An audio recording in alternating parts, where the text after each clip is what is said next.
Good afternoon. Welcome back to the siege, or good morning, good evening, or as they also say, good morning, Vietnam. Oh well, actually, no, it's not. It ain't. uh, I'm not in Vietnam and all that, but well, that would change in just a few minutes because we will check out Hell Let Loose Vietnam the beta. And if you're like, oh wait a minute, Mole, a few things here. First things first, this is your Mole RP channel. You have noticed that. Yes, and I will very much roleplay the horrible deaths of the people who fought in the Vietnam War on both sides. Yeah, it will be very horrible, and I will play that to perfection because I would die a lot. No, serious talk here for a second. I know it doesn't necessarily fit in the category of RP games. I'm very much aware of that. But it's for a day, and I thought it might have a little bit of a range here. And doing this once every blue moon is not a big deal. So that's just this is just laziness, really. It's just laziness because I haven't used the ChaosMole Plays channel in like 3 months or so, and yeah, why do that? Right. With that said, if you are like, well, I'm here for the real RP games and not this shit, well, I have some good news for you.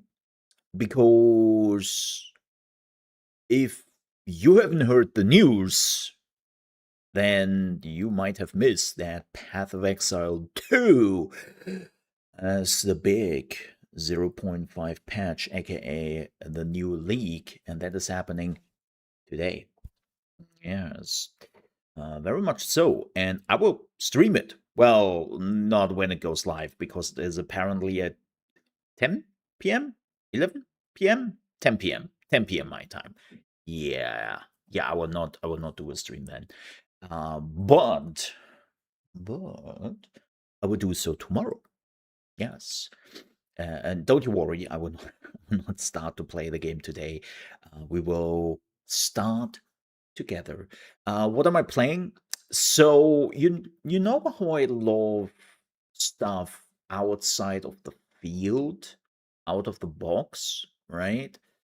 I will probably do like the new Ranger Ascendancy with summoning, and I will try to get the Raven staff, and I will see how that goes.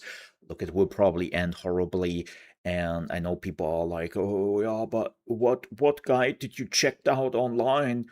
None.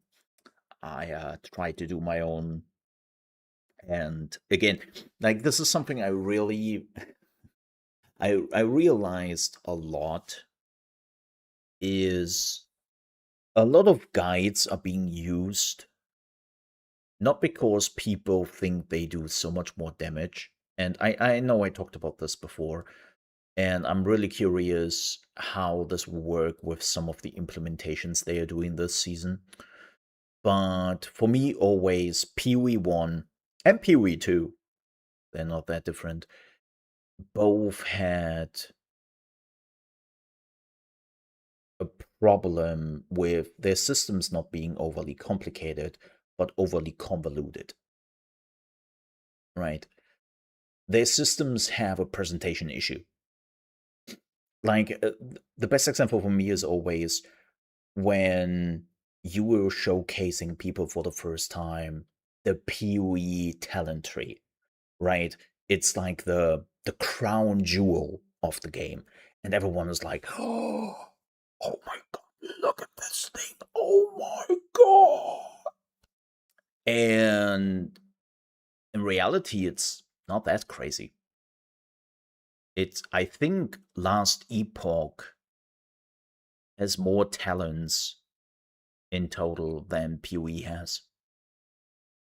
And I know for some people that's blasphemy, but the reality is, no, it is. It it truly is. The only reason why you hear people talk about PoE instead of Last Epoch in that regard is Last Epoch made the sensible decision to basically put all the talents for every ability, because if you have never played Last Epoch, every ability has its own talent tree, right? And they just split it up in categories. So you never see all the abilities and the talent trees of all the classes combined together. But that's exactly what what PoE does, right? And I know people will now say, yeah, because you can combine the skills of the different classes. Are you stupid? Yes. But no, I'm aware of that. But let's be honest here. There are some areas you would never go to for your build. You would never visit. But they are still there. And the same is basically true for Last Epoch. You can go into the other subclasses. You can skill them. You can take their abilities. You can take their talents. You cannot go into the other classes, but the subclasses, totally. So again, like, but the good thing is, Last Epoch thought about how to present that, how to not make it convoluted, and PoE never did. They're just throwing it at you, and they're like, yeah, figure it out. Right. And this is like why I do, and now people are like, hey, what's your point of this? My point is, this is why I truly believe that a lot of people are using guides in PoE 1 and PoE 2, not because it's overly complicated and the damage differences between the different builds are not that big, but because it is so convoluted that people just look at it and they are like, I would have to sit down here for half an hour to read through all that shit. I really don't want to do that. So let's not. And that is, of course, also a problem of our time, I think. Like, I'm playing a game right now called Gray Zone Warfare. And of course, they don't have talent trees in that game. It's a first person extraction PvE game, though. But the amount of detail you can go into the weapons and move around stats and all that is crazy. It's not Tarkov level of crazy, but close, right? Very close. And sometimes you're just sitting there, right? You're just sitting there and you're trying something new out with the gun you had for multiple weeks.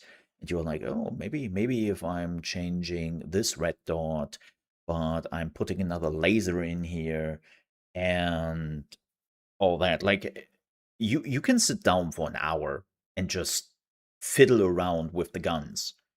And it's if you don't like that, this game will be hardly for you. And the same goes for PoE, right? So I'm not saying that it is PoE's fault or Grinding Gear's fault that people don't want to sit down to understand what the hell they are doing. I mean, look at Diablo. Diablo is literally running the premise of green number, just throw it in there. It's better. Use it. Well, that's not true, but you will like in Diablo, you just have to swap out an item or something, and you will immediately see the effects.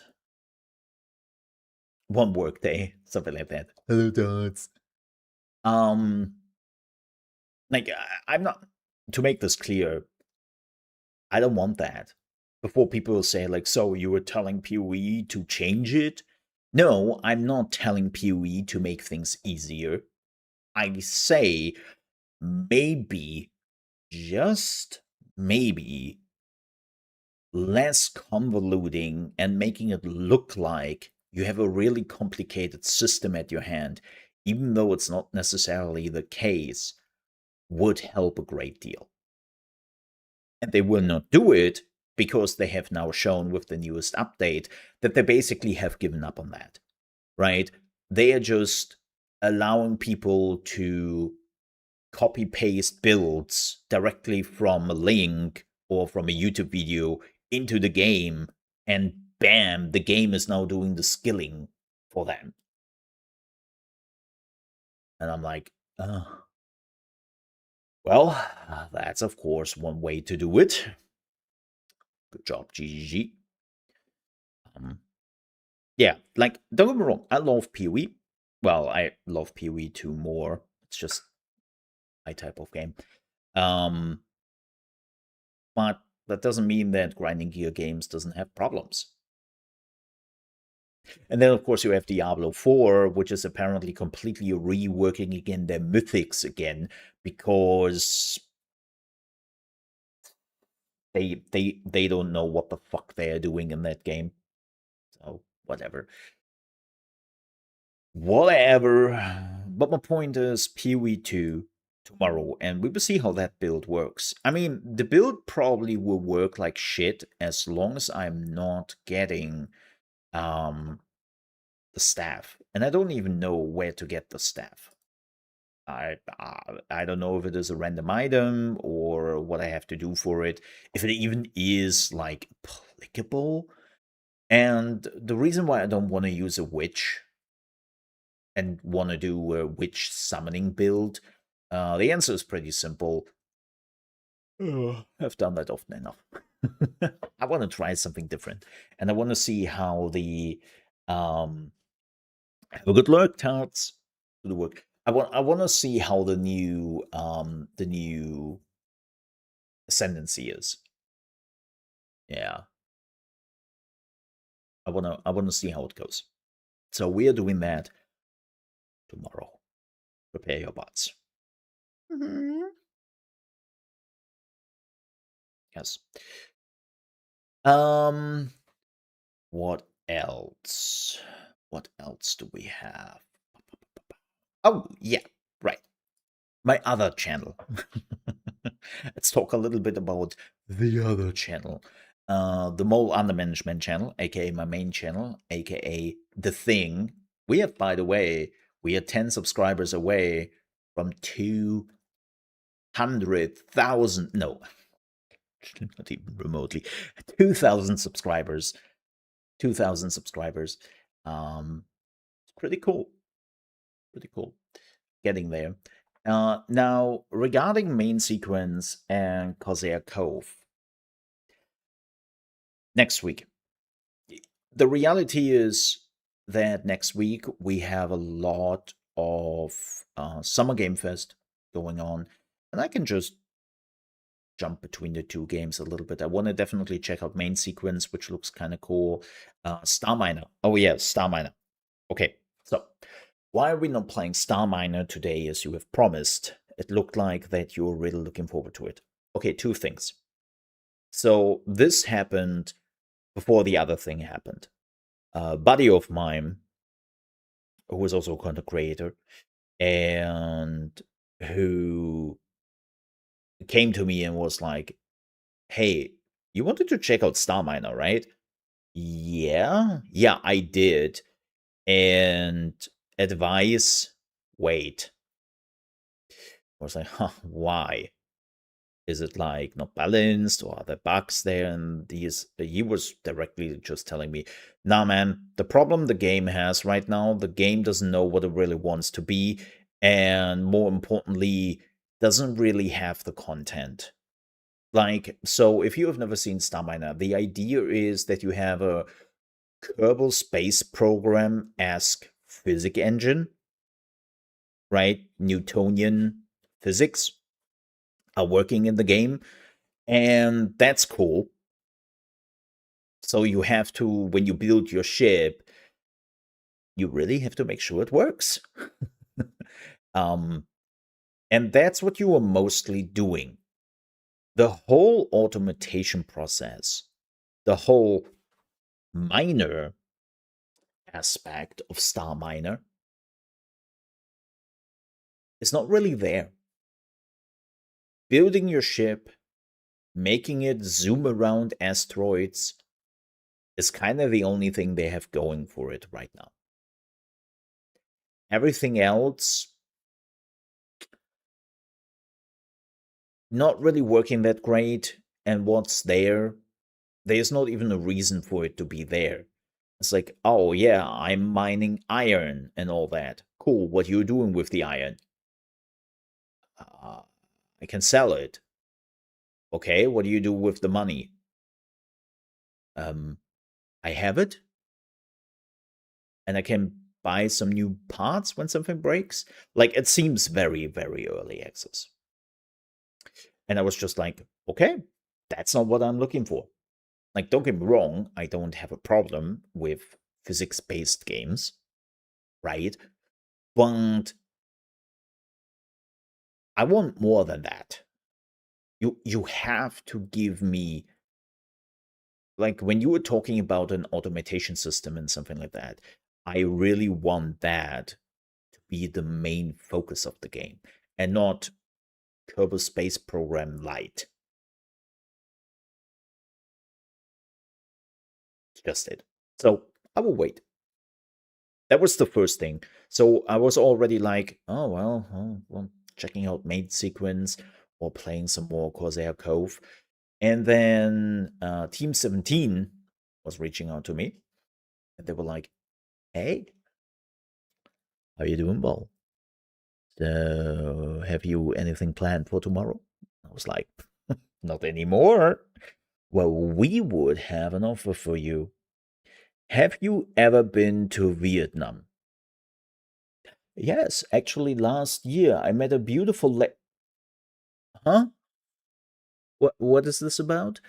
And they were like, nah, we have the beta for Vietnam here, and you might wanna jump in. I was like, oh, well, sign me up. I'm going to Vietnam. And here we are. So, but as I said, I definitely want to check out main sequence. I would love to return to Corsair Cove because that game is just, oh, I had to like drag myself um out of it. I had to drag myself away from it because I was just, yeah, I was taken in, and it got me. It got me good. It got me really, really good. So, hmm, yeah, yeah, definitely planning to return on that. But then, of course, we have a lot of Summer Games Fest, aka not E3, aka Jeff Keighley's Circle Jerk, happening next week. That will be my main focus. As I said, it starts on June 2nd with the PlayStation Showcase. And then, of course, we have a few days in between. And then on Friday, we have, of course, the big event and then some others in between. And then on Sunday, Sony is closing it out with, and not Sony, I'm sorry, Microsoft is closing it out with Xbox and the Xbox Showcase. Yep. So I'm looking forward to that. Should be a cool week. I'm always looking forward to that. And yes, all the showcases will be on the Mole Under Management channel. Why? Because I can monetize them. No, let's be honest here. Um, it's kind of funny. You would never monetize those showcases. The chance that you are literally running into tons and tons of DMCA or copyright stuff is just, yeah. Too much of the music they're using in their trailers is totally not tailored around copyright, right? They're just taking what sounds great and that's that. I think Xbox, when there was still Mixer around, they kind of tried to tailor it a little bit more around that idea. And then in the last 1 or 2 years, they basically didn't, they don't give a shit and just do whatever. So, yeah. So, with that said, speaking of Xbox, hey, are you also absolutely excited? Excited for the new Call of Duty. I don't give a shit. No, that's not the news. Sorry, that's not the news. Um, but apparently there was an internal memo going out by the new Xbox CEO Asha Sharma and was obtained by The Verge. The Verge? The Verge. Um, Apparently, Sharma noted there that improvements have been already shown since the recent price cuts to Xbox Game Pass. And she said that growth slowed down and subscriber loss accelerated after the pricing and SKU changes last year. Since our price reduction, we have seen acquisition growth and retention improve, which is a good first step. We will not solve this in one moment or one launch. We will have to outwork the problem in front of us in our path to restore durable growth. She also recently discussed the rebrand from Xbox to Xbox, you know, and basically she is saying that we are building a stronger Xbox. That means making hard choices about what we build, wherever we invest, and what kind of company we need to be going forward. This is part of what you are starting to see in the shift from Xbox to Xbox. It reflects a decision to be deliberate in how we show up for the players who care most in this brand. I really don't understand. Is this some weird alpha male thing I have not noticed where if not all your letters are big, you are not the top? Like what I don't know. I don't know. Look, I don't get it. I really don't. But what is interesting is that she really amplified the hard choices about what we build and where we invest, which I think means they will close some studios again or they will sell them off. I think that's what's happening. I think that's what's happening. We will see much more just studios being kicked out. Yeah. I'm not even saying that they will close them down. Um, but I wouldn't be surprised if we will see much more being kicked out. Yeah. Which one? If I have to make some educated guesses, and it sucks that I will say this, but Double Fine Productions, I don't think they will close it down. They will probably like sell it back to the originals. and they will go independent again. But yeah, Double Fine will not make it. I don't think so. Which is unfortunate. We will see Compulsion Games probably not making it. Obsidian could have been a problem. Could have been a problem, but Grounded 2 is doing too well. Yep. Grounded 2 is doing too well, even though Avowed and The Outer Worlds 2 was unfortunately lackluster. Who else? Ninja Theory could be on the shopping block. I hate to say it. I mean, we already know that Forza Motorsport is dead, so who cares at that point, as much as it sucks.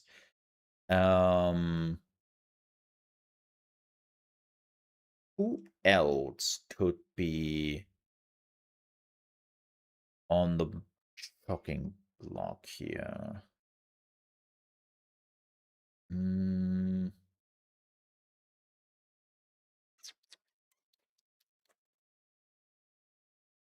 Hard to tell.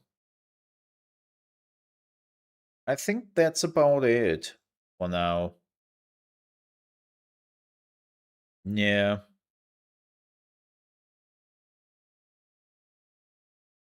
I mean, State of Decay, Undead Labs is finishing up the whole State of Decay.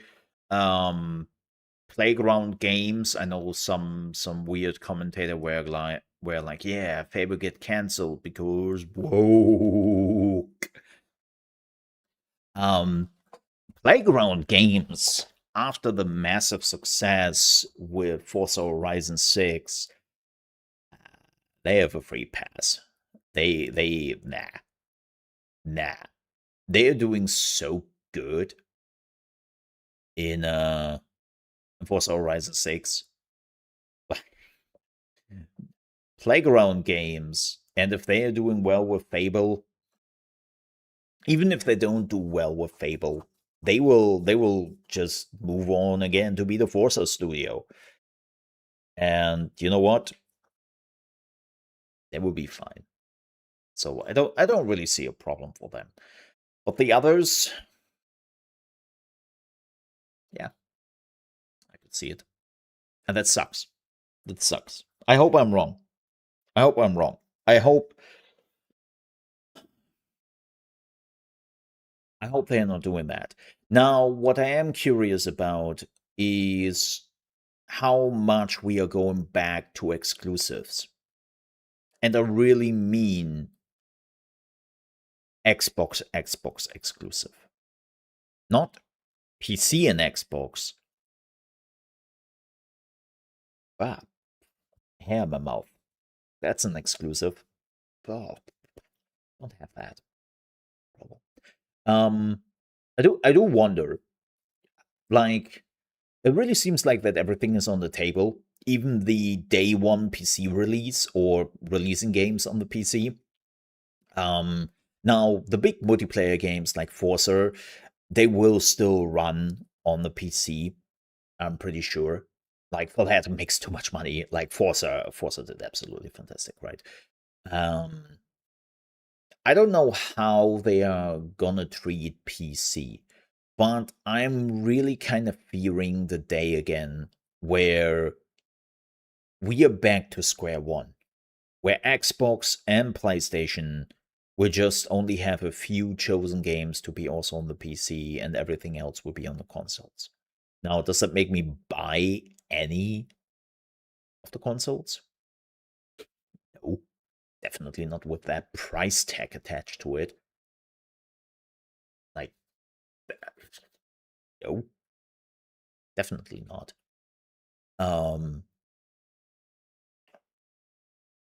But frankly, we will see. I think we will see more a good glimpse of the strategy they're having on the Summer Game Fest. I think the Summer Game Fest will be quite enlightening for the future. I mean, that they immediately also took Modern Warfare 4 out of the Game Pass, and that is not being in Game Pass no matter what. Understandable, right?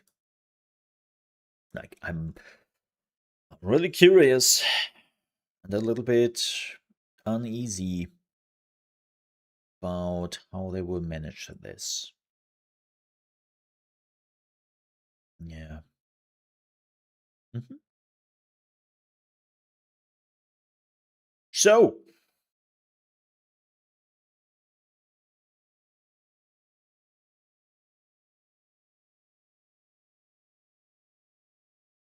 I don't have anything else. Funny enough, there is no other news. And also, people are like, what? That's all? There was only one news, Mo. Yeah. Tell that the gaming industry, which can still behave. I say that because I know that something will happen. The reality is, there are not a lot of news, right? There are not a lot of news going around right now. And it's Summer Games Fest next week. Like, sure, there will be leaks. There will be leaks. Let's be honest here. I will stay away from the leaks as always. I don't want to see the leaks. I don't care because, eh, eh, I don't like a lot of leaks. Like, yeah,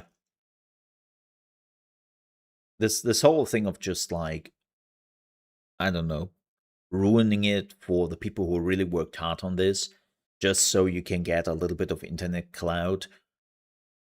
It doesn't work for me anymore. Like a few years ago, I was definitely incorporating news and was incorporating leaks and all that into my live stream because I really thought like, wow, this is like giving you the attention um you kind of want, right? And then I just realized, nah, that's shit. That's just shit. And so I completely stopped looking into leaks. Like every time I see somebody tagging somebody with leaks or something like that, I'm just like, nah, not caring. All right, folks. But with that said, let's go to Vietnam. War. What is it good for? Absolutely nothing. Well, besides some video games, apparently. Ooh. Wonder if they have DMCA music. My god. Can you imagine? Streaming out. Streaming Battlefield Vietnam nowadays. Oof. Oof. You know? Oof. Hey! Oh, that doesn't. Intro? Oh, no, it's the main menu. Okay, let me go. I have already done some options, but I think we have to... Oh, it didn't save. Well, shiver me timbers. Yeah, it was quite loud. Night mode, please.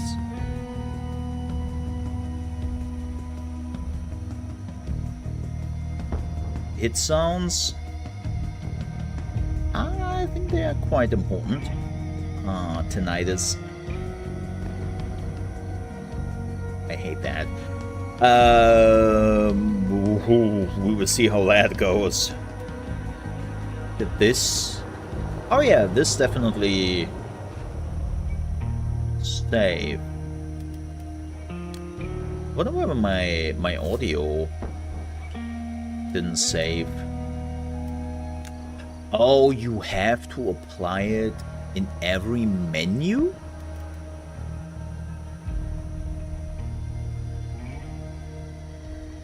That's a bit weird. Okay. So I think we would do the basic training is what you normally do. So let's do this. I have also, before people are asking, I have no clue about this game. I think I have Hell Let Loose. I think I have it. And I might have played it for a few hours. But that must have been years. Welcome to Vietnam and basic training. Hi! Here you will learn the fundamentals of jungle warfare. Head to the obstacle course to get started. Okay, that is still pretty loud. Holy moly. Okay, let me...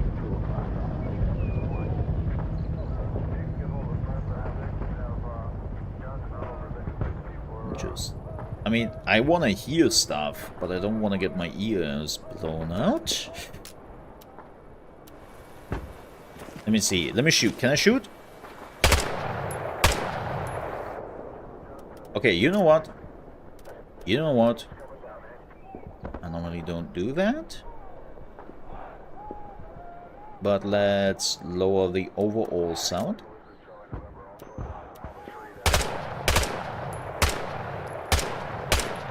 That's still loud. Holy moly. Don't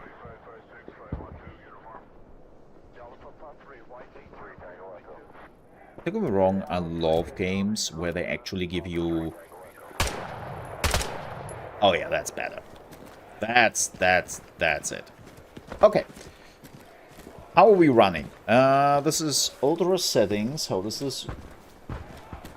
Uh-oh. We just had some connection issues with YouTube. We might have some connection issues with YouTube. YouTube is struggling. But this looks... Yeah, the run's great. 60. Ultra settings without hardware ray tracing. Neat. I like me that. Let's do this. Let's go over movement. Sprint through the course, crouch over obstacles, and vault over walls. Oh, it's... Also, I think I'm bleeding out. Fantastic. Man, this reminds me of Grey Zone Warfare. Immediately running into the razor wire and wondering why you were dying. Oh, look at that. You can do that. Nice, nice, nice. Okay, okay, okay.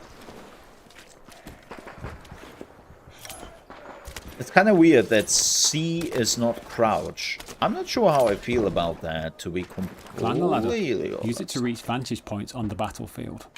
Oh, you have to hold that. Huh. Remember, Mo, Now, walk this off the ain't ledge, drop Battlefield. down. Use the bandage to heal yourself when wounded. Yeah, well, I already did that because, you know, I might have Swim and dive through this next running area into of the the course. reservoir. Swim to get across waterways, and dive to avoid obstacles and enemy sights. You can only hold your breath underwater for so long. Okay. Why is this not... Oh. That's weird. Wait a minute. Okay, let me see something. Huh? That's... Okay, that's weird. So, if you're wondering what I'm weirded out about, holding control does nothing, it seems. You have to hit it. You have to hit it. Okay, give me a second here. Is this like a... Let me see. Can we change that? Wait, no, we're not dive that often, let's be honest here, but... okay, this is all chatting, scoreboard... Oh, we have lean in the game. Oh, that makes sense. Realistic. Thankfully, I'm pretty much used to leaning in Gray Zone, so... I don't have to earn the muscle memory. Because in Battlefield, we are not doing that anymore, because, you know... Who needs leaning in the game, right? Alright. I don't see any... Prona Z. No. Prona's Y. Because I do not have a US or English keyboard. So we are not doing that. Jump over the obstacle ahead. The bayonet is a powerful melee attachment that can be equipped to your weapon. Do this now and attack the dummy ahead. Caps lock? My...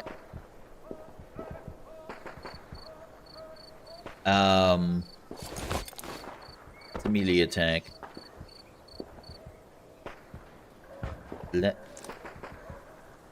I cannot do caps. Literally, caps lock is not applicable for gaming on my keyboard. Probably releases for dive. Yeah, probably. Okay, what do we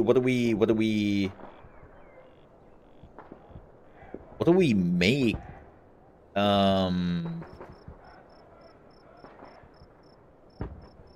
Caps lock.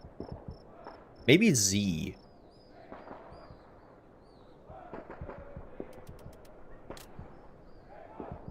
And this is now... Can I delete this? Because now prone and Z is my... Oh, come on, game. Really? Oh, don't do that to me. Okay, how do I remove this? Like, is this something I'm not allowed?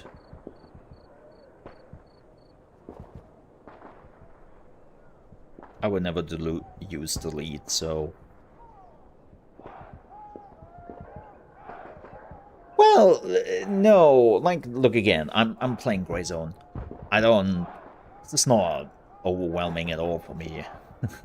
It's just like, why can I not delete this? I don't want to use Z. Oh, now it's on delete. Congratulations. Wait, you were still doing it? Mother trucker. Huh?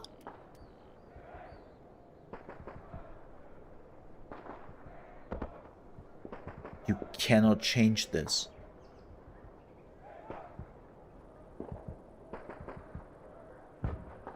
Or can you? Let me see. Oh, thank God. Okay. Wait, I can still When you're aiming shoot? down sights, you can lean left or right to peek around corners without exposing yourself fully. When you're up close, a quick swing can take out an enemy before they even know you're there. Wait, did I just... Yeah, I put it on. Okay, it's hard to see if you're... So, why would I not have this on the whole time? I love bayonet charge.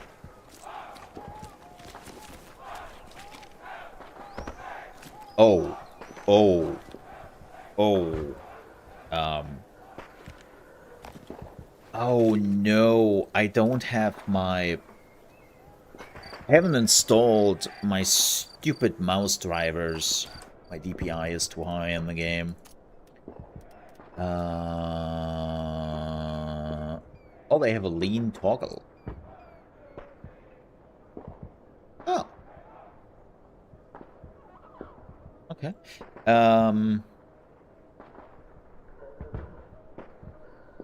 Let's try 40. Yeah, I have to install the Logitech bullshit.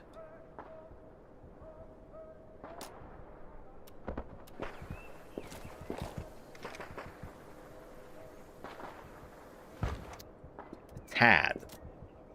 A tad. We're getting there. It's a tad. Let's do 3. And also Tarkov is a pile of garbage. There, said it. No, Tarkov. Tarkov is not bad. The company behind it is just ass. And they wouldn't... Funny I say that. They will never get my money. I just realized I do have Tarkov. I never played it, really. Hey, no. No. It's a good pile of garbage. Oh, yeah, that's...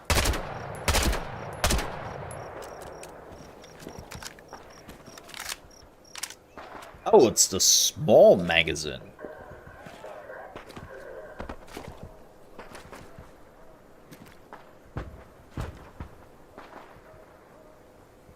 What is steady aim? Oh, they will probably tell me that in a second. You happy? Yes, I know how to lean.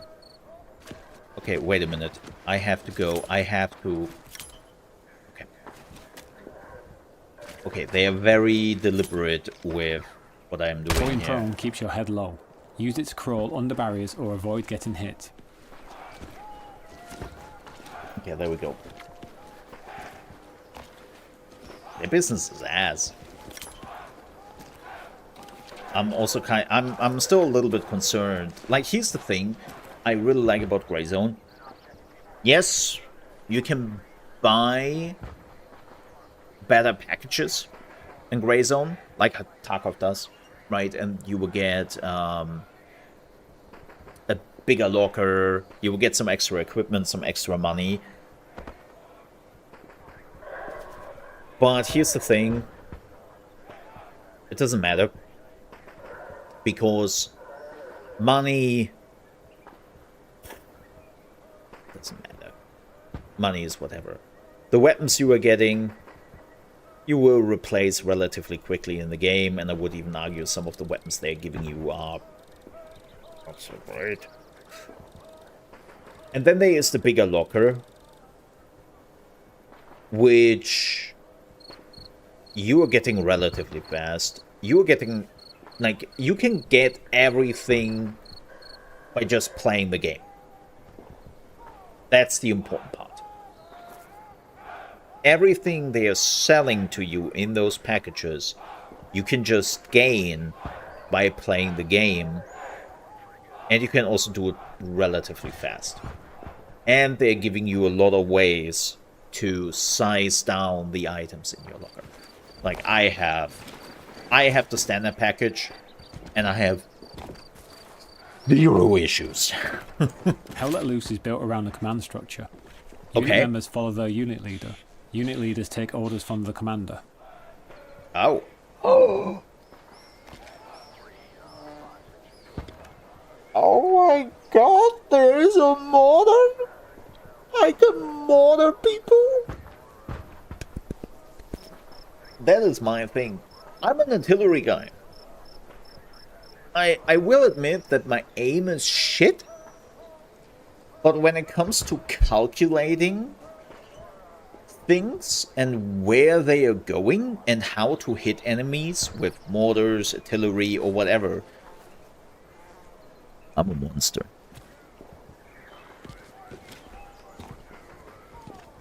I'm an absolute monster. I'm really good in predicting where people are going. And calculate how long something takes to hit something and all that. I'm really good at that. The devil. We are not doing this. We're not going logistics at that.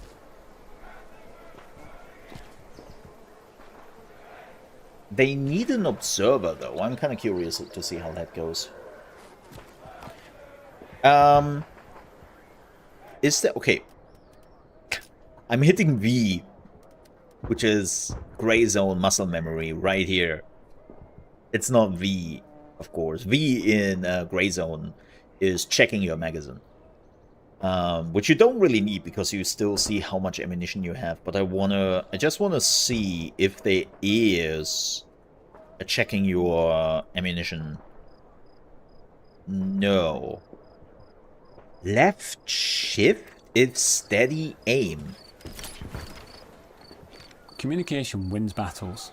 There are 3 radio channels. Weird. Unit communicates with your unit members. Proximity with teammates nearby.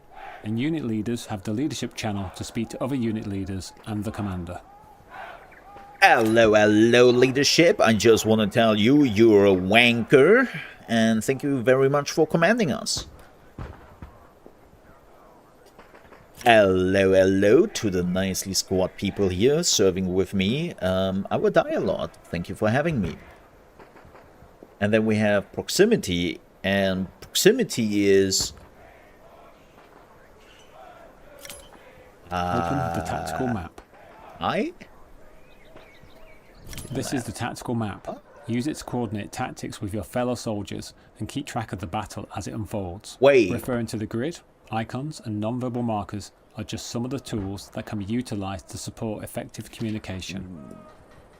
It's pretty neat. That's pretty neat. So when somebody says Squad Alpha, go to F5, and that's the commander, then you can just check where that is. Oh, you can place... Oh, you can request a supply drop. Yeah, what is it with the fuel and munitions? Request airlift. Enemy supplies. Enemy tank. Oh, that's cool. Wow. And integrate. I thought Lewis hasn't been that hardcore. Don't have to check your loaded max. Yeah, I know that you can see your loaded max at the bottom right. But I was just curious. If that exists. Move to marked position. Oh, and it also shows you the marked position. So when a commander basically tells Team A to go to the marked position, we will see that. Fantastic. I love that. Now that Tarkov is 1.0, the beta packs are not even that useful, as your main profile does not wipe anymore. Yeah, that is the only thing Grey Zone still has going. They're doing wipes. But they will stop that. These are all the different structures that can be placed during the battle. Squads use these structures to redeploy and get back into the fight. The placement of these structures wins battles. Outflank and dominate the enemy. Okay, so the USA doesn't really have The that field many pad structures. allows you to build spawns across the battlefield. Equip it now to place an outpost. This allows your team to quickly deploy to the field. I wonder how the tunnels work. I have not seen anything about the game, by the way. Just kind of... this one? Wait, what? Oh. Okay. Now, climb the ladder to the next move marker. So we can basically spawn here at any point, huh?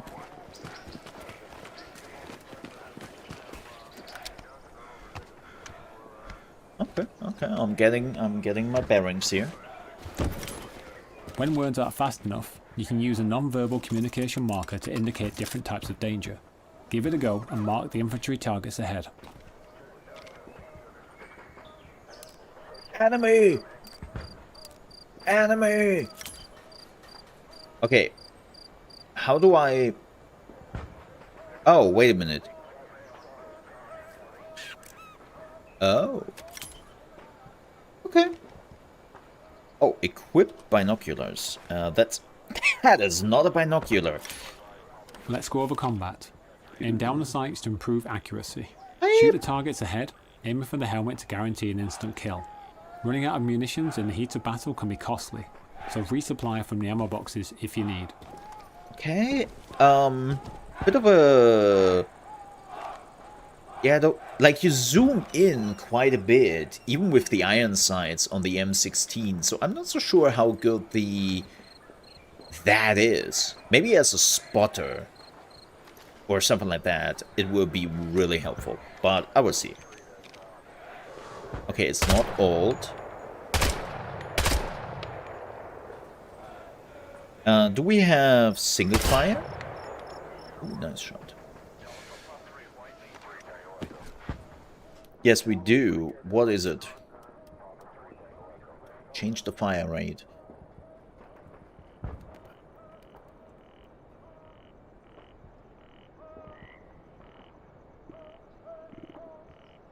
G. Ah. It's the G. Ah, well, that's what I was looking for. I want to hit Alt because it is in gray zone. The hold to breath.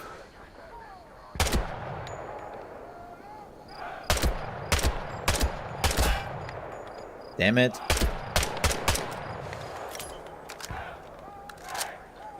Yeah, this is the 15 shot? 10 shot? What is this?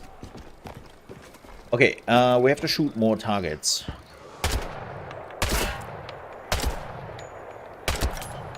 There we go. Climb back down the ladder and move to the next location. What, 20? I think it's 20.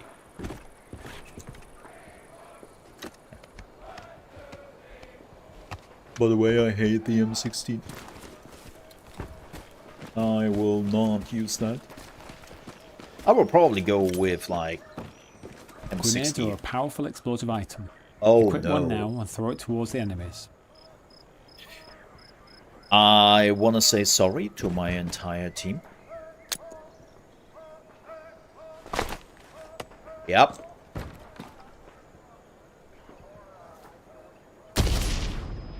Okay. Now let's learn the fundamentals of capture points. No. Head over to the next move marker. Oh, left click is just going. Left click is a wide throw. Wow, I just throw that into the general's tent. Well, that's awkward. And this is just a slight, yeah, jogging forward. Okay, range. Pretty wide on that grenade. Thankfully, there is no shrapnel here. It's just explosions.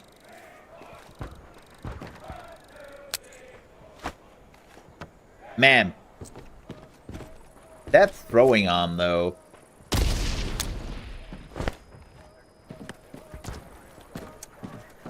Okay. I want to see something.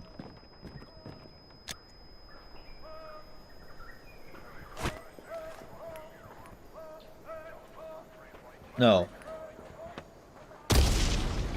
You can't cook them? Interesting.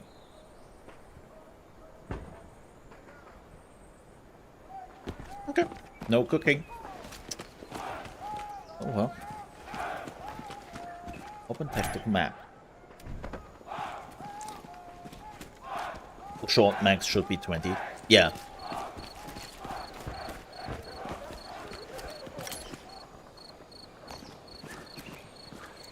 Okay. Oh, going back. Wait, what am I doing? A capture point is one of the main objectives that both teams fight for control. A capture point is under a team's control when their numbers exceed that of their enemies. The team that controls the capture point has ownership over map territory. These are known as sectors, and they dictate the flow of the battle. Right. Now move inside the hard capture radius of the capture point. This is the most important location for contesting the objective. The capture point is contested. Neutralize all the enemies to start capturing the point. So, what was it? G? Yeah, I found an enemy garrison. Dismantle it to prevent enemies from redeploying and contesting the point. Yeah, single shot fire in that range is not the way to go. Okay, you're wasting ammo. That was to be expected. No, not quite. Wait a minute. Let me see. Oh! It puts it away. No normal soldier will ever cook a nade mole.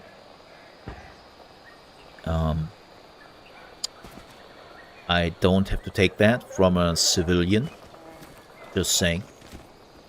They also did call me the cook mole in the army. Well, the reason for that was I was the chef, but that doesn't matter. Okay? Okay, so we can dismantle them.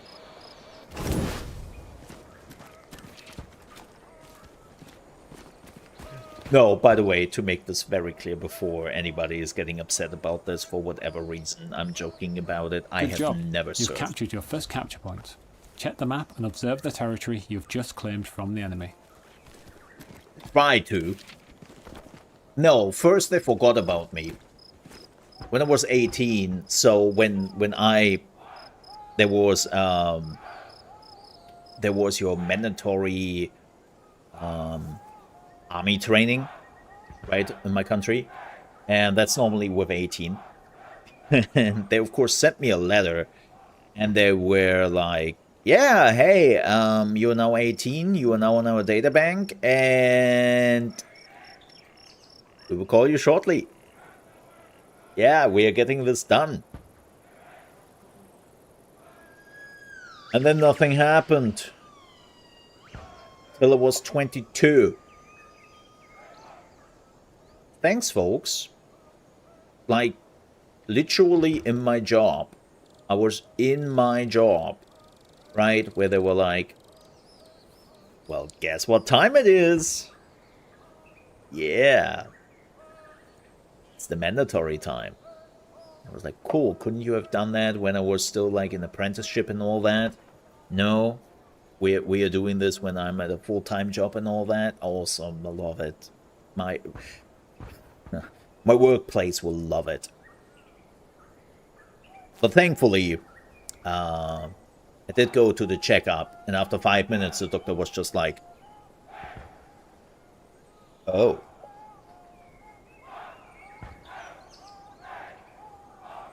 Oh. Yeah, we will never call you ever again. Even if the country is, like, getting completely overrun, yeah, we will not come back to you. But thank you. I was like, all right. Well done. You've successfully completed your training. Like, normally they give you, like, numbers, right? Like 1A, B, B2, C3, and so on and so forth. I think it's going down till 5E, which is like the reserve of the reserve. Like militia type shit. And even 5E, they were like, nope.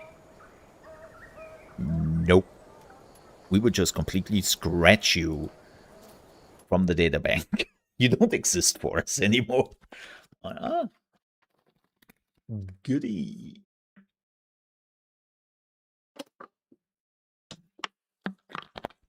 So, yeah. Welcome to Squad Leader Training. Whoa. Here you will learn about the different types of spawn structures that can be utilised in a battle, including their strategic advantages and limitations. As an MVA squad leader, you will also learn how to build and utilise a tunnel network. Ooh. Yeah, by the way, you have to do the tutorials if you want to be a commander and stuff. Sectors and territory. Highlighted on the tactical map is the capture point, which consists of a 2x2 grid square called the soft capture, and within it, a smaller circle known as the hard capture. What is the team that controls the capture point has control over sector territory. There are several types of territory, including neutral, friendly, unlocked, and locked enemy territory. What is the hard capture? Am I blind?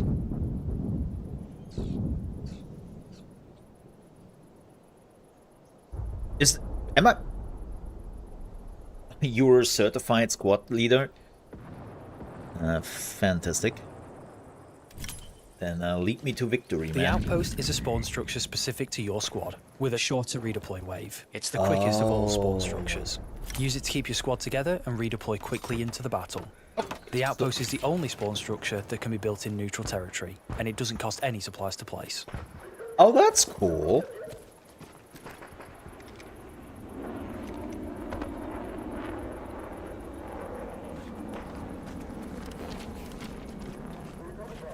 Open tactical map.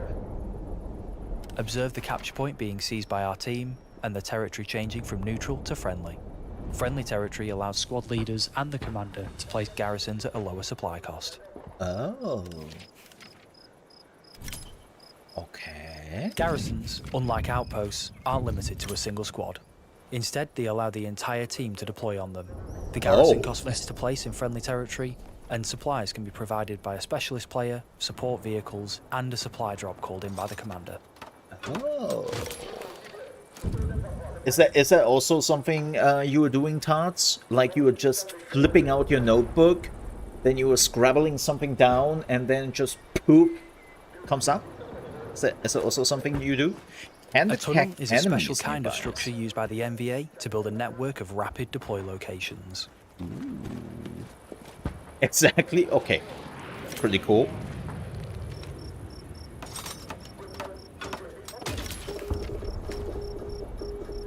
The minimum tunnels can be placed 100 meters apart. They can be connected to another up to 400 meters. Okay.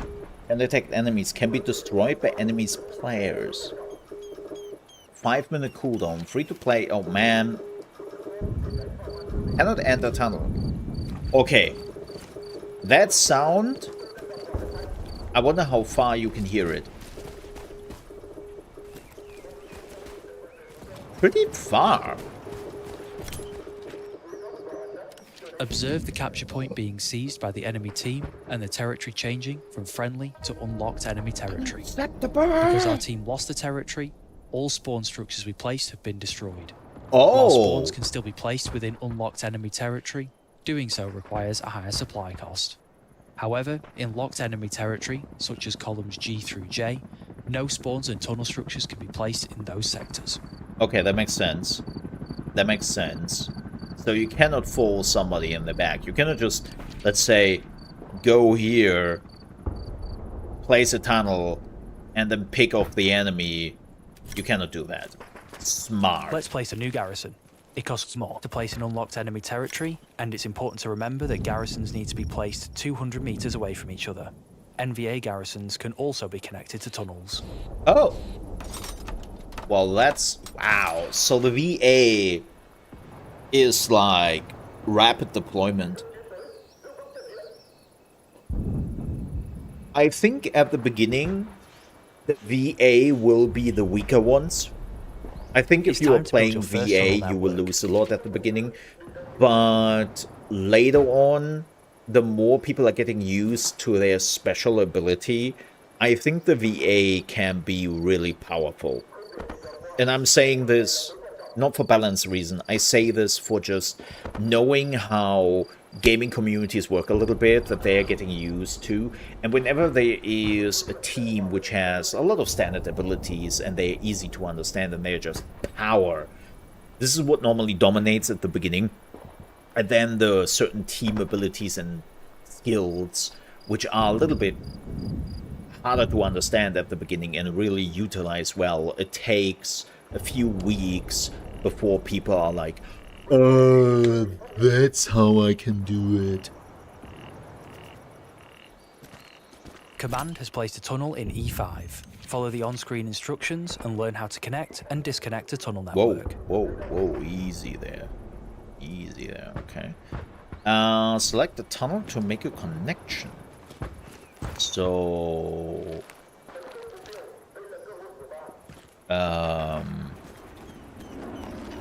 well, they said I can just use the tunnel here, right?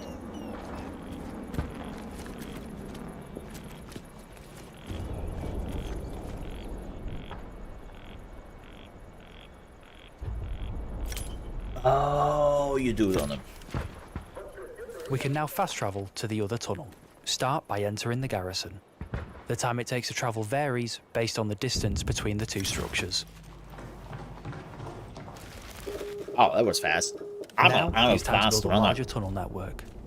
Not a reality, of course, but... yeah, that's crazy. Connect the new tunnels and garrisons that the team has just placed. Remember, only the NVA commander and squad leaders can connect and disconnect tunnels. The distance between the two structures is limited, and garrisons can only connect to tunnels and not each other. Whoa. That's not how you should do it. That's confusing. Well done. That's not how you should do your training. it. Don't do that, kids. Don't do that. Thanks.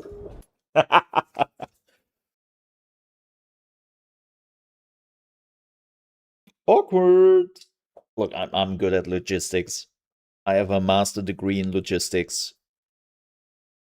I know how that works. Welcome to Specialist and Engineer training. Specialist and Engineer players can work together to build structures that can reshape the battlefield. Ooh. Let's start with learning about the Specialist role. Specialist players are essential as they can place supplies and ammunition for other teammates to utilise. A nearby teammate has requested explosive ammo. Get over there and supply them.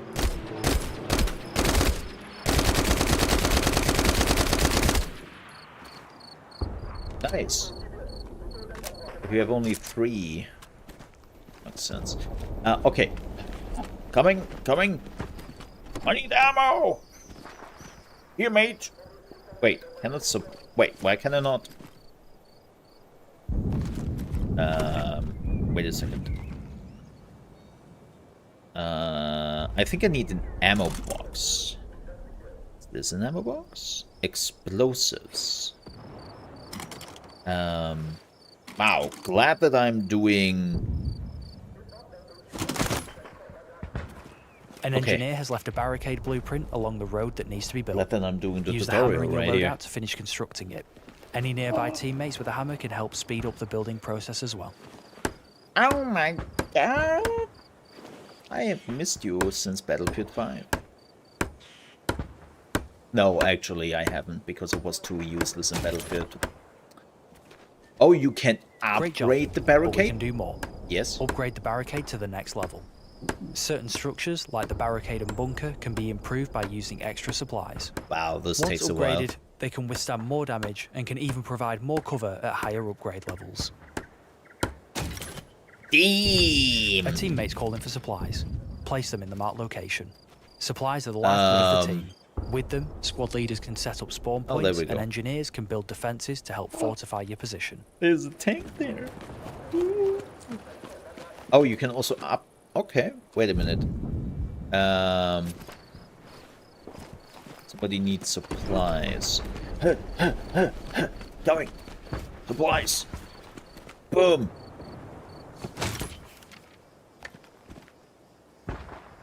And I could technically... The squad leader is requesting you redeploy as an engineer and help secure your team's defensive position. Okay. Redeploy. I think I just killed myself. Oh, wow. Okay, wait. No, not a specialist. Oh, there we go. Oh, hi, Mark. You are now playing as the engineer. From building defences like barbed wire and barricades, to repair and resupply stations for vehicles, the engineer is able to reshape the battlefield. Oh, I like that. Build a manpower node in the designated space. Yes. You can use the wrench in your loadout to place the blueprint, then use the hammer to build it. This is one of 3 resource nodes that generate resources for the commander, allowing them to call in devastating offensive strikes, spawn in new vehicles for the team, and much more. Ooh. Wait.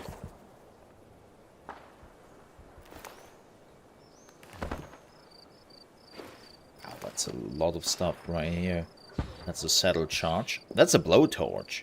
Oh. Oh. That looks a bit weird.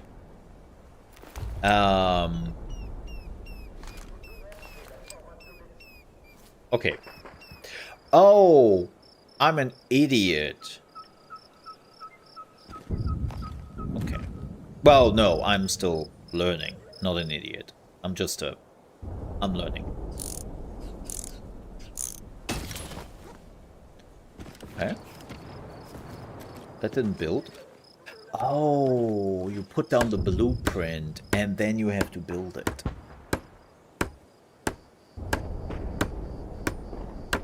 Damn, that takes a minute. Teamwork is essential here.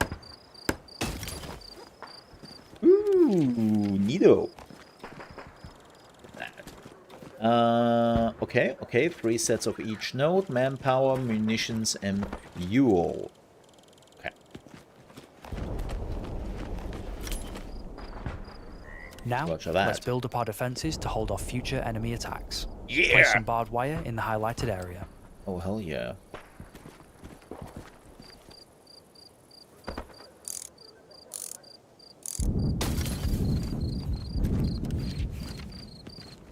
That's a pretty good barbed wire, if I might say so myself.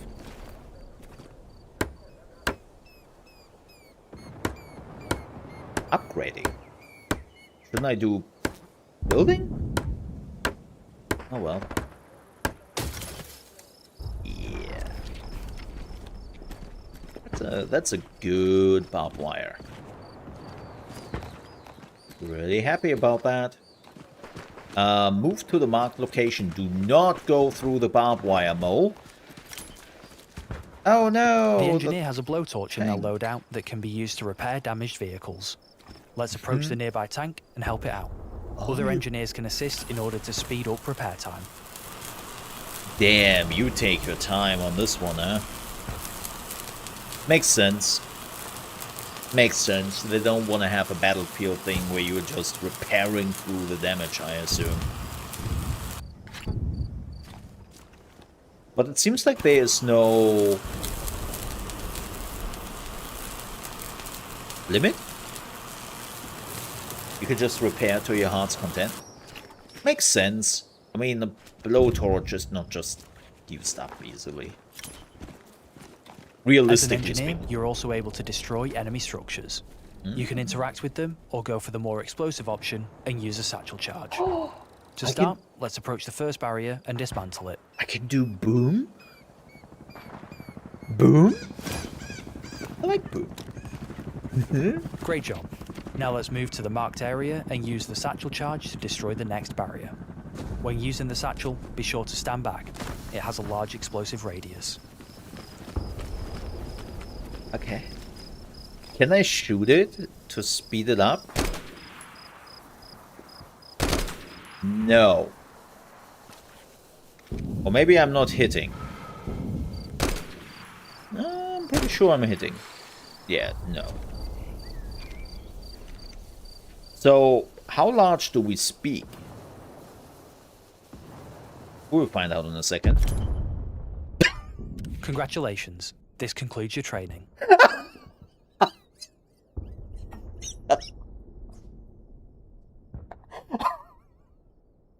Nailed it!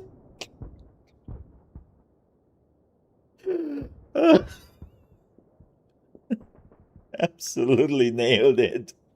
Hey, I managed my first kill in the game. I just want to point that out here. Yeah. I am very good.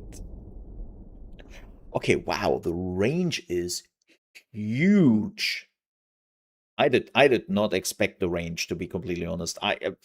I thought at least behind the tank. I wonder what would have happened if I would have like find cover, like actual cover, and not just be like. Welcome to Specialist and Engineer Training. Wait, what? Special. No. Can I skip this? Okay, let me see.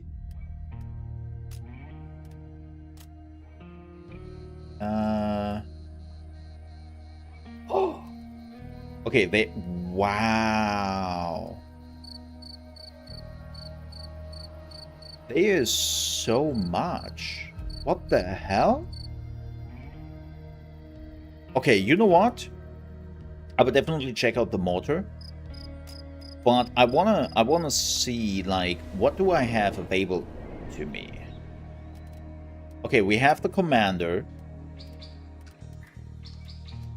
That's my commander thing. Squad leader, rifleman, specialist, grenadier, machine gunner, engineer. Okay. Mortar, observer, support, gunner. I don't really...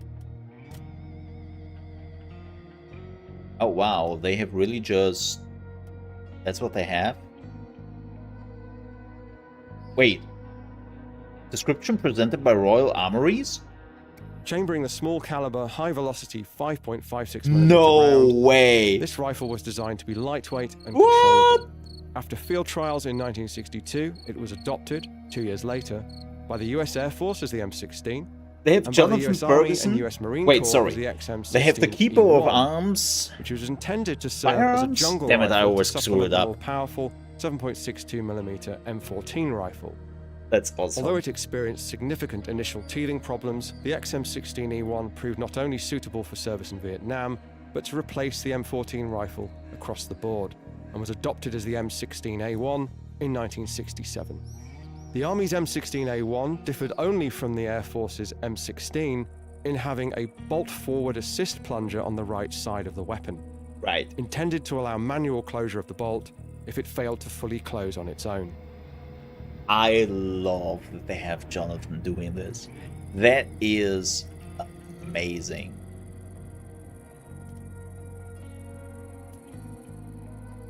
Following service in 2 world wars and the Korean War, the 45 caliber M1911 continued in service throughout Vietnam, ultimately seeing more than a century of US military service.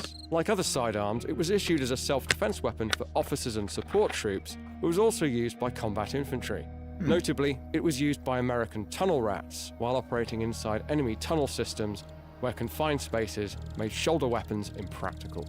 The basic design of the pistol changed very little throughout its production life. The A1 variant, introduced between the World Wars, did include several improvements over the earlier version, such as an extended grip safety spur to prevent the hammer from injuring the user, widened sights, and a shortened, more usable trigger. That's so cool. What I don't like is the amount of weapons? Or is it the roll progression I'm missing? Maybe it's because of the beta. Maybe it's because of the beta. Yeah. Yeah. Oh. Oh, hell yeah. The buck juice. Nice.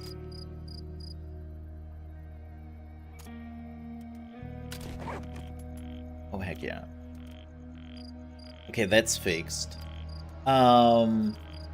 Maybe the rifleman has different weapons. Oh, yeah. Whoa. The M203 grenade launcher was developed as the successor to the experimental XM148 and was superior in a number of ways. This makes me Notably, so its simple, happy. rifle-style trigger mechanism. The M203 received its official designation in 1968 and began production in 1969. As a result, it saw use toward the end of the Vietnam War.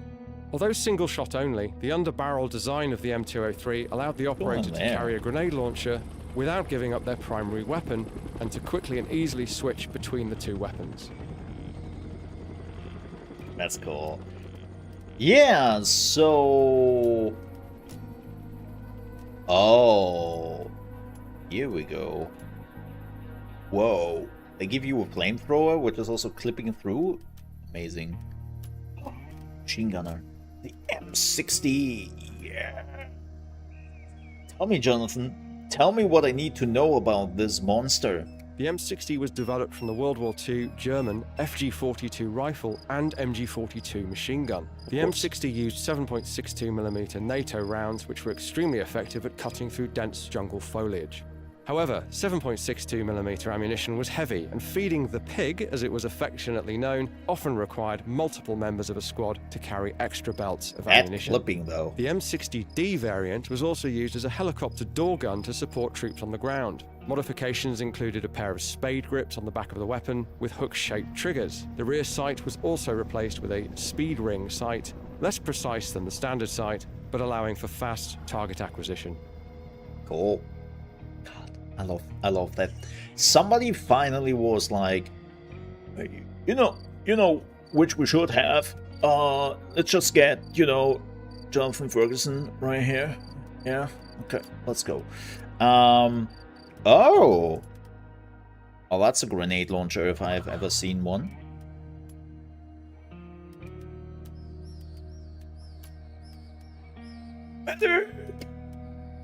medic doesn't really have anything.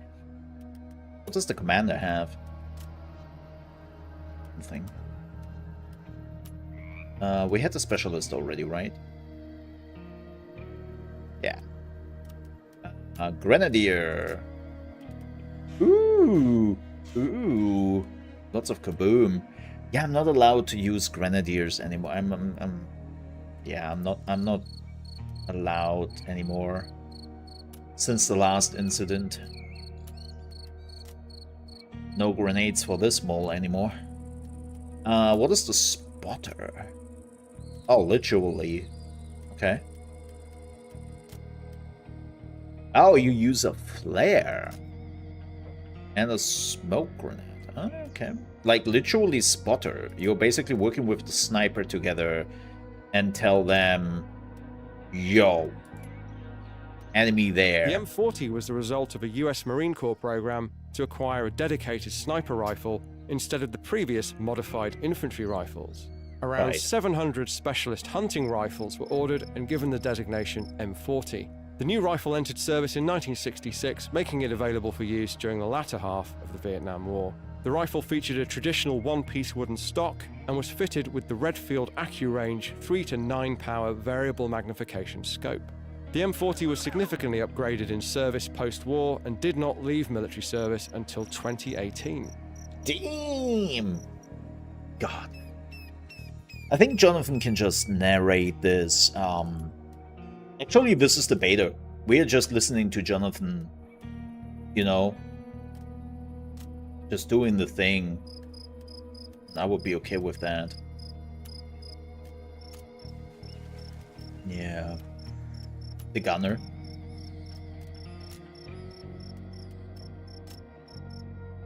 Okay, so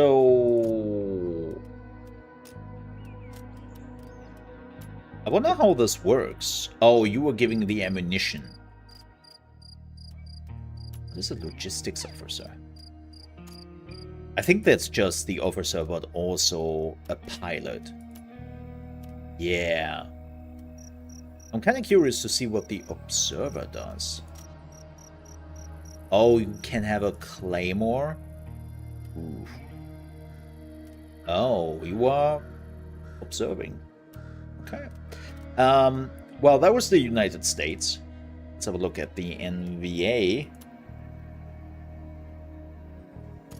Yeah, isn't the Type 56 a Chinese variant of the AAK? The Chinese Type 56 gets its name from its year of introduction, 1956. Yeah. It was the primary rifle supplied to the North Vietnamese Army during the Vietnam War. Like most Kalashnikov pattern rifles, the Type 56 is very durable, reliable, easy to operate and to maintain. This, along with its compact size and automatic fire capability, made it very well suited for jungle warfare with the NVA. Similar in most respects to the Soviet original, the Type 56 differs in having an enclosed front sight and, commonly, an integral folding spike bayonet. In 1966, it was updated with a sheet metal receiver similar to that of the Russian AKM, but without updating the weapon's name. Cool. Yeah, everything Type something something is basically Chinese. The Type 54 pistol was an updated version of the earlier Type 51, intended to address reliability problems encountered in the Korean War. The changes made were small, and aside from the deletion of a spur on the magazine baseplate, all were internal. Both pistols were Chinese copies of the Soviet Tokarev TT-33, which is a famously reliable and good design, but the Chinese had run into problems in the reverse engineering of the design. They enlisted help from the Soviet Union, essentially to fix the Type 51, creating the Type 54. That's kind of weird. Like most Tokarev pattern pistols, the Type 54 lacked a traditional safety catch. Instead, once a round was chambered, the user had to pull the trigger while carefully lowering the hammer down to a safety notch.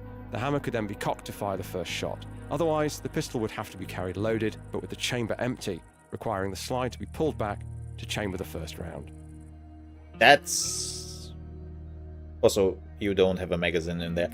Kind of ass. Isn't that kind of wild when you think about it? Like, the Chinese did what the Chinese do. They took, like, the Soviet weapons, reverse engineered them, gave them the type names, right? Then they run into issues, and then they were going to Russia, and we're like, hey, so we tried to copy your pistol here.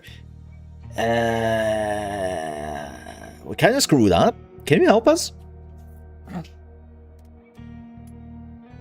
The K-50M submachine gun was a North Vietnamese conversion of imported examples of the Chinese Type 50, the latter being a copy of the World War II era Papasha 41. Yeah, right? The That most looks like notable a Papasha. changes were the replacement Ish. of the fixed wooden stock with a sliding metal butt and a wooden pistol grip.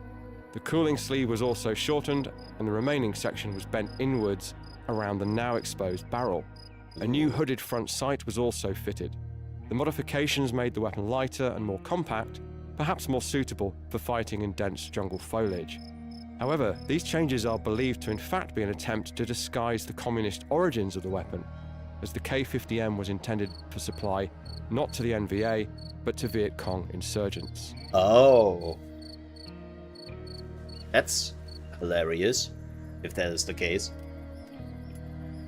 Hey, wonder what that is. I mean, it is a Type 53, of course. Type 53 is a Chinese copy of the Soviet Mosin-Nagant M1944 carbine. Yes. These were produced in China using Soviet drawings and machinery before being supplied to the North Vietnamese army. The Type 53 carbine was often used by the NVA to mount the N4 rifle grenade launcher, an attachment allowing a standard rifle or carbine to project a grenade over long distances. The main feature that separates the M1944 and Type 53 from a standard Mosin-Nagant is the folding bayonet mounted on the front right side of the barrel. Like the bayonet found on the Type 56 AK, this bayonet is integral to the weapon and cannot easily be removed. When not in use, the bayonet is folded back against the barrel. Interesting. Oh, double barrel shotgun. Okay. What else do we have? Sorry, I'm loving this. What is this? Oh, that's the grenade launcher they literally talked about. Duh. Yeah, I think those are all the weapons. Oh. That's a flamethrower? I didn't know that they have a flamethrower. Machine gun. Ah!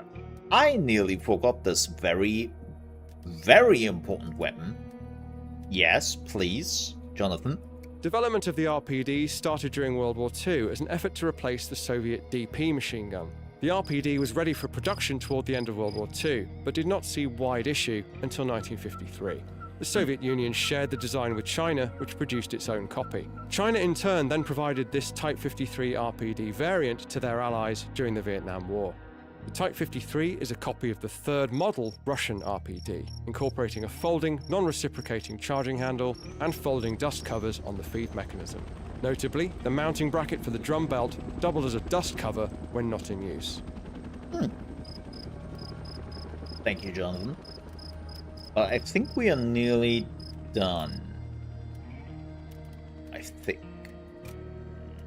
Whoa. He has all the guns. Oh, they do have mortars. Oh, good.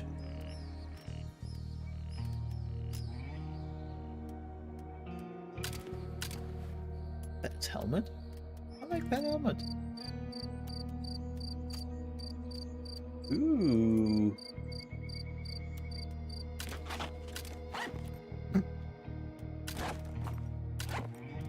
I think it will go with that. There we go. Fantastic. Okay. So we will do one more tutorial. One more. And that is mortar. Because I really have to know how that works before. No, don't.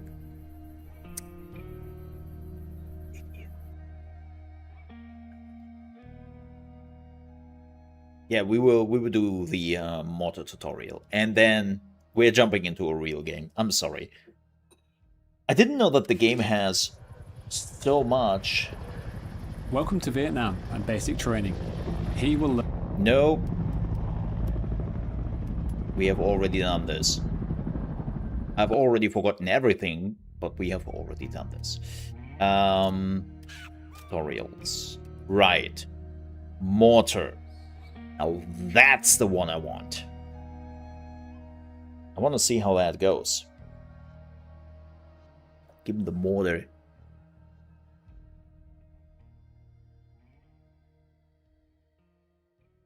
Welcome to mortar training. The mortar squad is made up of the observer, the support, and the gunner roles. You are the gunner, a key role of your squad. Yeah. You have access to a wrench and hammer you can use to build the mortar. Let's start by building the mortar. The mortar is a powerful offensive weapon with a lot of range, but it's important you set it up in a good location where you're out of enemy sights and able to reach your targets. Okay, probably in this direction. Oh, I hate that you have to hold left mouse button. Okay, let's hammer this. What? What do you mean block? Oh. Okay, apparently too close. Yes. There's an area of effect cover range, large section from 100 to 450 meters away. Now, let's redeploy as the observer, where we can use the flare to scout for enemies for the squad. Okay, redeploy. And yes. And we are going with the observer. Well, that probably means you are now the observer, use... leader of your squad. It's your job to locate enemies and provide effective communication and targets to your team. Because everyone wants Let's to play locate that. some enemies. Equip your flare gun and aim towards the marker. Okay, where's the flare gun? Oh!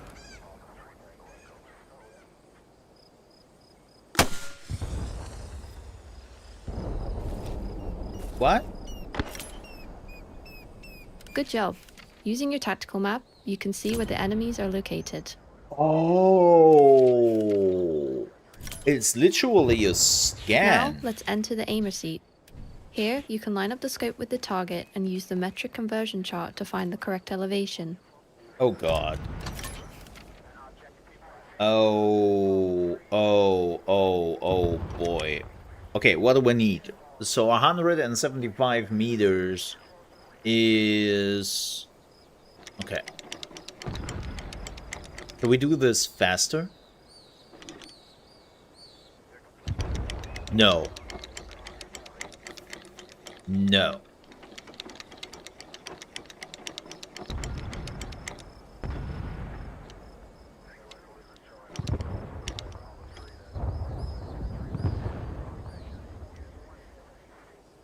Okay. Fire the mortar! Wait. Oh, you need to switch.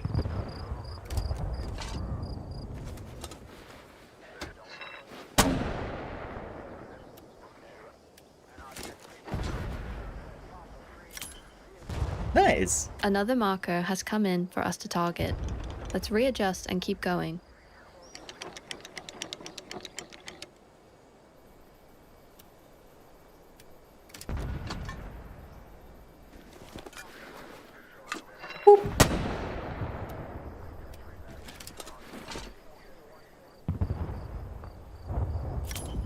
Well done.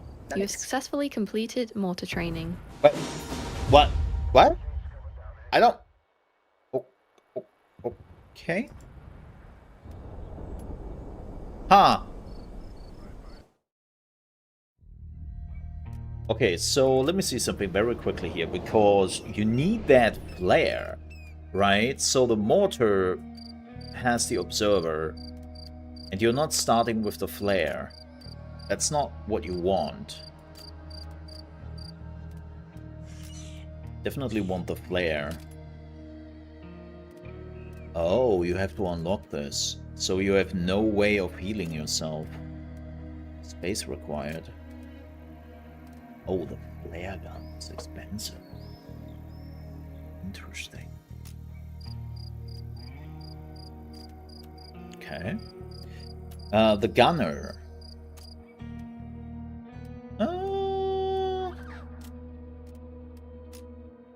I don't really know if the gunner really wants to have anything besides bandages. And a pistol.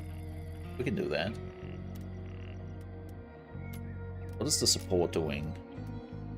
Small ammunition box, that makes sense.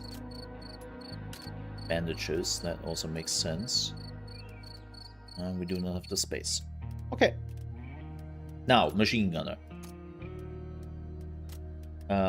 Bandages for sure. Oh, you cannot carry... Okay, that's kind of mean. Yeah. Okay. What was also fun? Engineer, right? Small ammunition box. We take a grenade with us.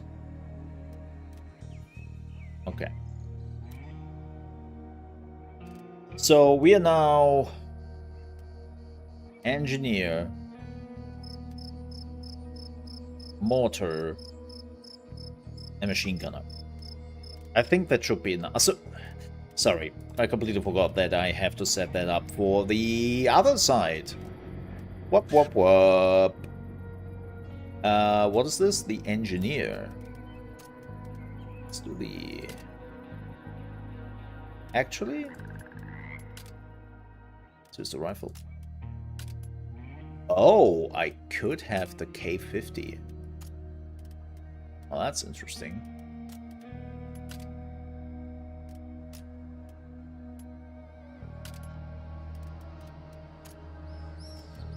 Oh, they have multiple mines.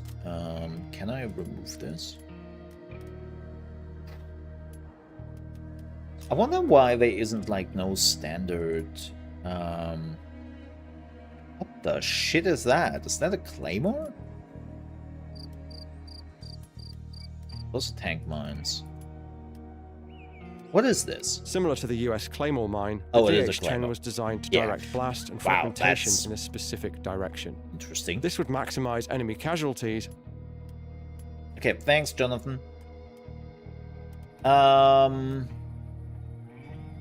Huh.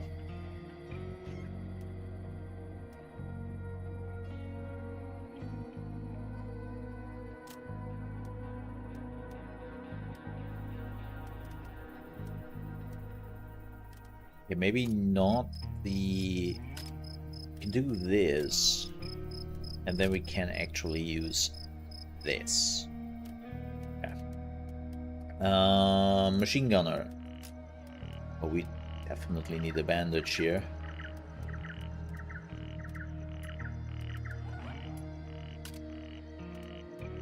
We'll get some ammunition, some grenades, pistol.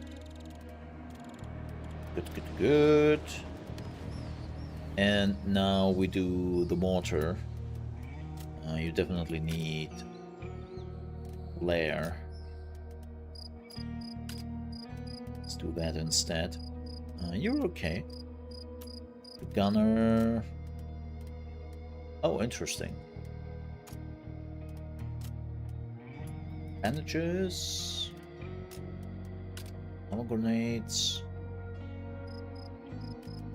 So we have now an engineer, machine gunner, and all that.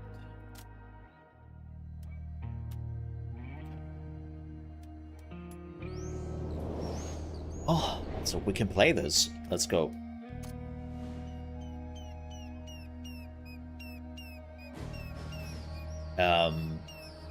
Wow. Hello, Q's. Are you serious?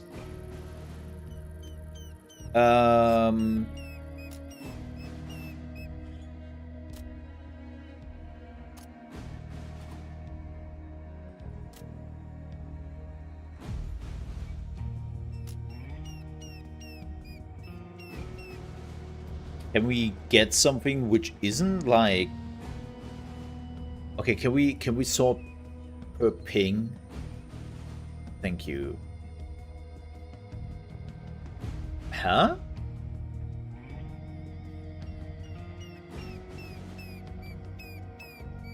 Interesting.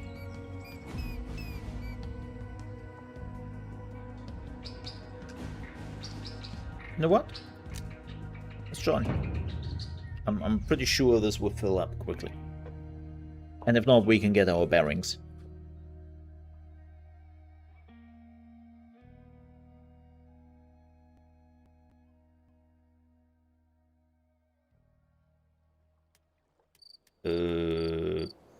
Oh. Oh, we can be commander, armor, recon. Well, for now...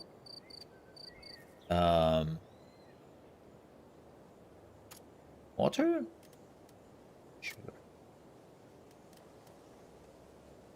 Oh, we have to be... Oh. That's interesting.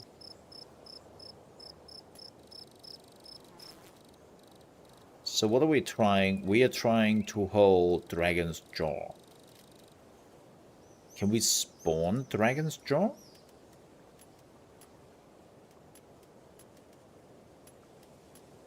Oh god, we can spawn at the boat?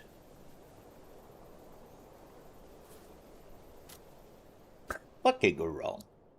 What can go wrong?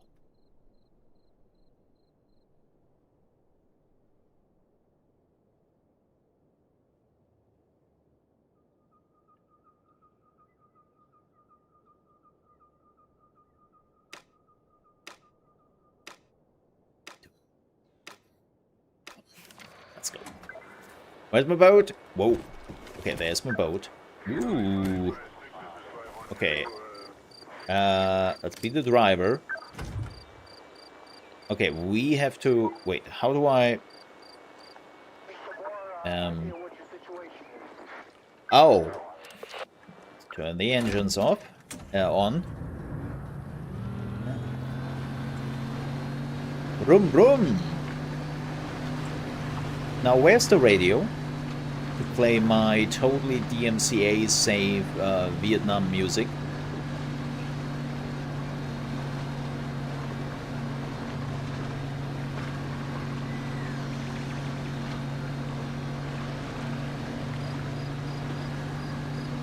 Damn, that's a lot of boats.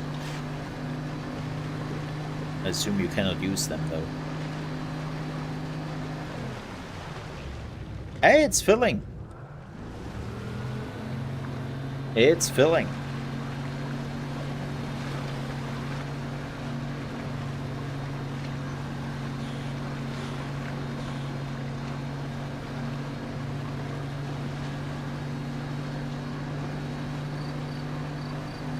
We are speeding. Whoa. Some rubber banding. Oh boy. Okay. This is okay. It's not as arcadey. Not as arcadey. You know?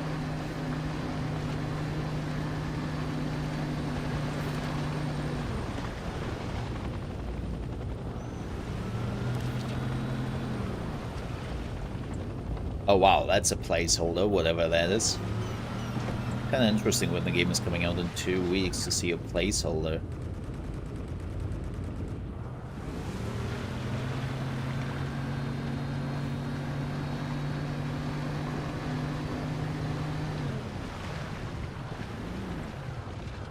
Okay, I think what I want to do here is... I want to turn off the engines so people can actually spawn here, right?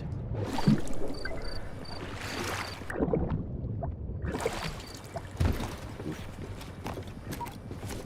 Rough.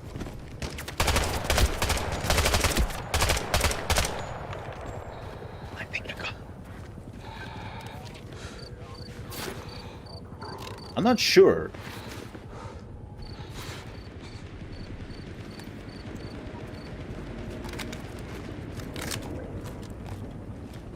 Did I get him?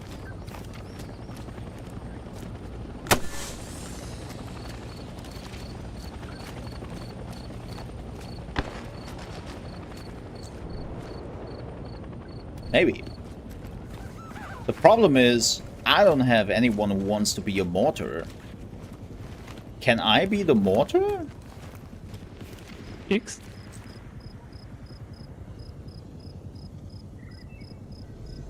I could put an outpost here.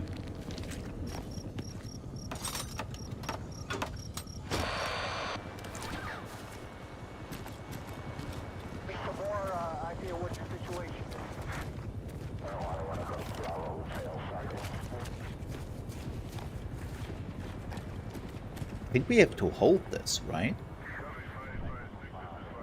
No. Maybe?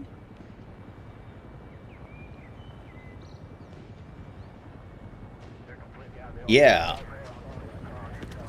Yeah. So... Well, that sucks. I don't have, of course, any...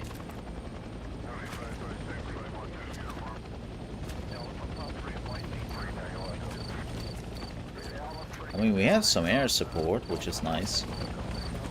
Okay, what I don't appreciate is when you using your binoculars, right? It's like, ooh, that effect. Also, I think it stays.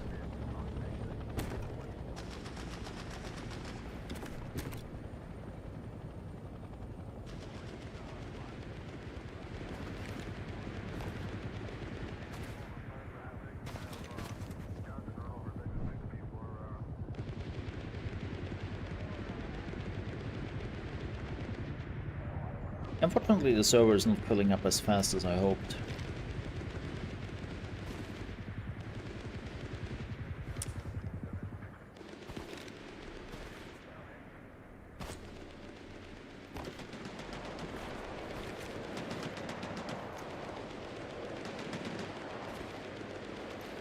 I don't know what is going on down there, but it sounds like war.